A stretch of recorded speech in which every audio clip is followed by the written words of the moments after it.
ମୟୂରଭଞ୍ଜ ଜିଲ୍ଲା ମୋରଡା ସ୍ଥିତ ଗୋପବନ୍ଧୁ ସରକାରୀ ଉଚ୍ଚ ବିଦ୍ୟାଳୟରେ ବ୍ଲକ ସ୍ତରୀୟ ବାଳ ବୈଜ୍ଞାନିକ ପ୍ରଦର୍ଶନୀ ମେଳା ଅନୁଷ୍ଠିତ ହୋଇଯାଇଛି।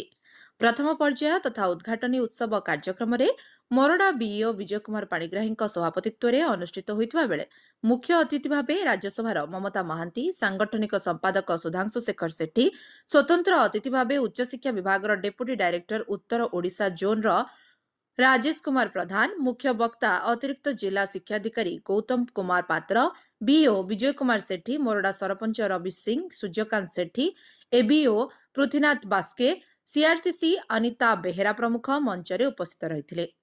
अतिथिगण प्रथमे ठाकुरଙ୍କ निकटरे प्रदीप प्रज्वलन करबा परे सांस्कृतिक कार्यक्रम परे सभा कार्य आरंभ होइतिला। सरकारଙ୍କ सहायतारे भव्य आयोजन होई पारि नाही, समस्तଙ୍କ संपृक्ति रे ही भव्य आयोजन संभव बोली मुख्य वक्ता कहिथिले।